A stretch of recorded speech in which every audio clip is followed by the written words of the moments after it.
first of all, to state the obvious, for most of you in the audience today, there has been a lot of events that have debated the economics or lack thereof of the Kremlin-based Nord Stream 2 pipeline. And as we now enter the 6th year, it was announced in 2015, since the project was announced, there really is a lot of interest in kind of moving beyond this discussion. So there's been a lot of these important discussions that have been the focus of the economics or lack thereof. I've sometimes called it the Bloomberg terminal approach to analyzing this project, but I think it's a little bit broader. So many of those events are still online, including those that I've participated here at SEPA, as well as at the Atlantic Council. And I welcome anyone that is new to the discussion afterwards to go online and check them out for the kind of in-depth economic analysis. But what I really wanted to do today is to move beyond these talking points. Given the level of geopolitical interest and the implications, it's really difficult at this point for anybody, even supporters of the project, to say that Nord Stream 2 does not have some level of geopolitical element, and hence not just a commercial deal phrase was just included directly in the title to get that out of the way. So I'm hoping that today's panelists can really address some of the, quote, breaking news of Nord Stream 2, of which there's been an absolute cavalcade over the past 2 months in particular. If you're reading the headlines on Nord Stream 2, there's been a lot to read. And this is especially true in the context of the increased pace of Russian malign actions, from the massive reported cyber attack on the U.S. government here in Washington, to the poisoning of opposition leader in Russia, Alexei Navalny, by the weapons-grade chemical agent Novichok last fall, to Navalny's arrest and imprisonment and the Kremlin's crackdown on civil society over the past few weeks. But before we do so, since we may have some folks here in the audience that are new to the issue, I do want to give some level of quick context of where we've come regarding Nord Stream 2 over the past 6 years, to give some of my own views. And that's why I really believe this continues to be one of the most controversial energy projects on the globe today. So trying to channel any good sportscaster, I'll try to set the stage for today's discussion with a rapid fire highlight reel version of these points on Nord Stream 2, so we can kind of get them out of the way and frame the discussion. So maybe we'll call this 6 years of Nord Stream 2 in 6 minutes or less, and let's hope less. Here we go. In my view, Nord Stream 2 has become the physical embodiment of the threat of strategic corruption entering the West from authoritarian state-owned enterprises. And when you really look at the headlines much broader than just Russian energy issues, this is really central to current global security issues that the transatlantic community faces from both Moscow and Beijing when we talk about economic investments, when we talk about emerging technologies, and when we talk about critical infrastructure. So this is really the answer to the question that's often been asked of me: why the heck are we talking about one pipeline so much? It's because it's indicative of these trends. As a reminder, Nord Stream 2 is a natural gas pipeline that was proposed to bring 55 billion cubic meters per year capacity, whose original announcement was briefly postponed after Russia's illegal annexation of Crimea and aggression in eastern Ukraine before it was formally announced in mid-2015. Former German Chancellor Gerhard Schroeder, who is a supporter of the Nord Stream 1 pipeline while in office, now sits on the board of Kremlin-controlled Gazprom, as well as Rosneft, and continues to advocate for Nord Stream 2, while the CEO of Nord Stream AG is Putin confidant and alleged former Stasi officer Matthias Vanich, who was himself named just a few weeks ago in Navalny's recent widely viewed anti-corruption video as a key figure in Putin's orbit of strategic corruption. The project was originally set up as a consortium to be 50% owned by Kremlin-controlled Gazprom, and the other 50% split evenly between 5 European energy companies in Germany, Austria, France, and the Netherlands. But due to a 2016 Polish antitrust case, that consortium concept was dissolved, and the project was henceforth to be 100% owned and operated by Kremlin-controlled Gazprom.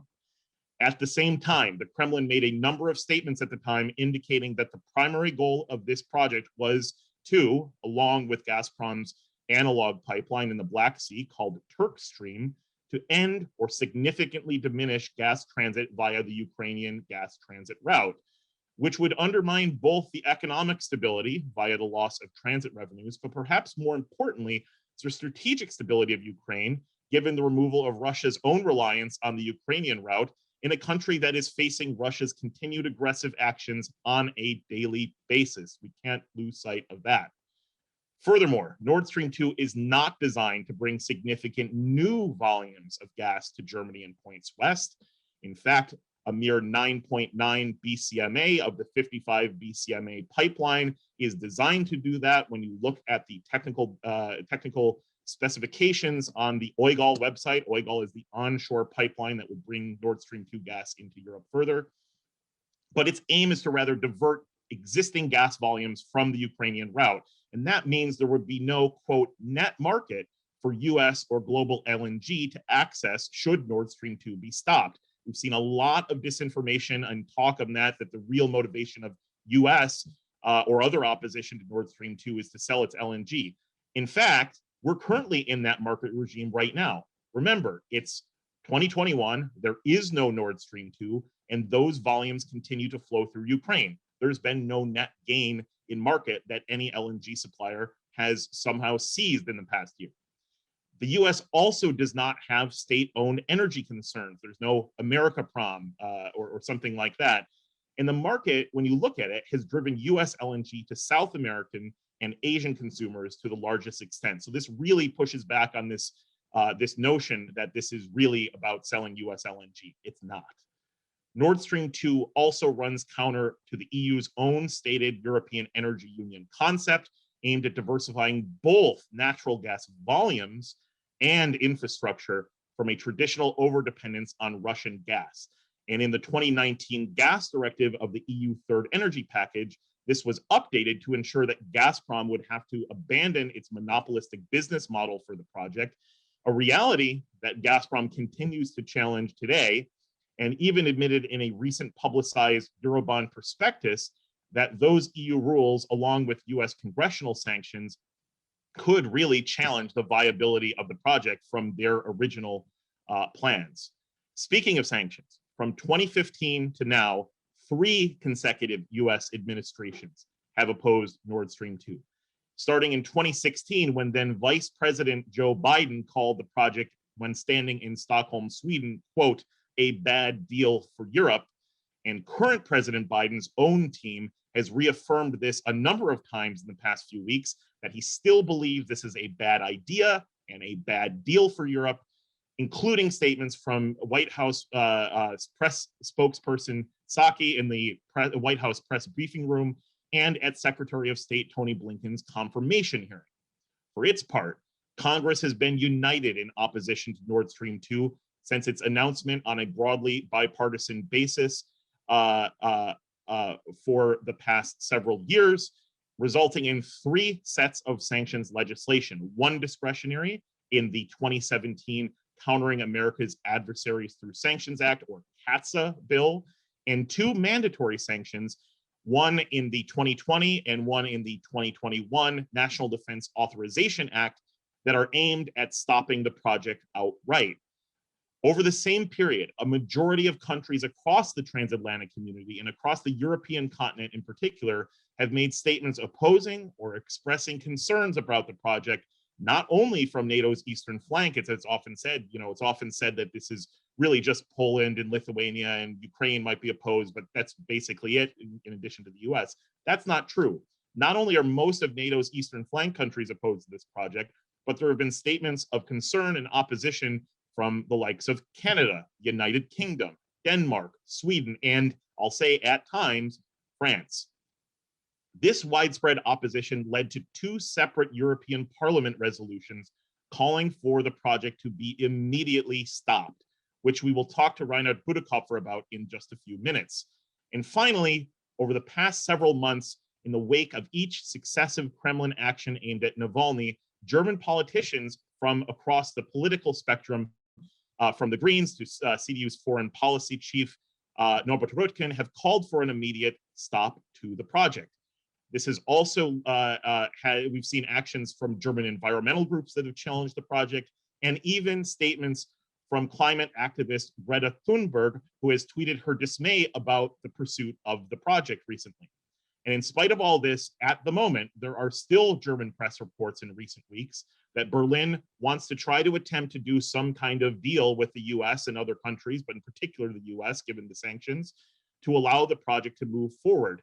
And a German NGO just yesterday, which is kind of more in the breaking news category, released a letter that was allegedly from German Finance Minister Olaf Scholz to then Treasury Secretary Steve Mnuchin last year, attempting to convince the US to not impose congressionally mandated sanctions on Nord Stream 2, either in the past or any that might be passed in the future, which is really a concept that I am very surprised about. Though that doesn't seem to have worked, because last month the Treasury Department and the State Department placed the Russian pipeline vessel Fortuna under CATSA sanctions, as Gazprom has attempted to move construction of the project forward once more, with NDAA mandatory sanctions looming. So there you have it, a quick tour of the last 6 years on Nord Stream 2's issue front. And with that, let's get going with the discussion with our fantastic panelists. So first, I want to turn to Hanna Hopko, former chairwoman of the Foreign Affairs Committee of the Verkhovna Rada, or the Parliament of Ukraine, from 2014 to 2019. Good morning, Hanna. You have been a long-standing voice of opposition to Nord Stream 2 on the grounds that would harm both the economic and strategic stability of Ukraine, while also providing a platform for the Kremlin's export of strategic corruption, elite capture, and malign influence. There has been widespread opposition to Nord Stream 2 in the transatlantic community since its announcement in 2015 for many of the same reasons, in addition to harming European energy security itself.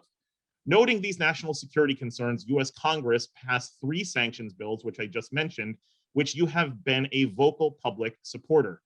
Can you provide context on this support and your thoughts on the recent reporting in German press that states that the German government may be working to secure a, quote, deal with the US government to allow Nord Stream 2 to go forward if there was some sort of, gas transit agreement for Ukraine? And I will say why I say I don't know in just a second, because I really want to ask, is this deal enforceable in any way, or do you think Nord Stream 2 simply can't come online given the technical capability that it would give to the Kremlin to ignore any such sort of deal? And I'll add one last data point here, that according to an EU Observer article that came out just this morning, over the past year, since Russia's second line of Turk Stream came online in the Black Sea to the Eastern Balkan region, Bulgaria and Greece got almost all of their gas via this new route. In 2019, Bulgaria received 6.4 BCM via the Ukrainian Trans-Balkan route, and now it is hovering around 0 BCM, meaning that Russia has indeed used Turk Stream to cut off what it can from Ukraine as soon as it came online. So what is to say that the same won't happen with Nord Stream 2, even with a vow through an agreement not to do so from Moscow?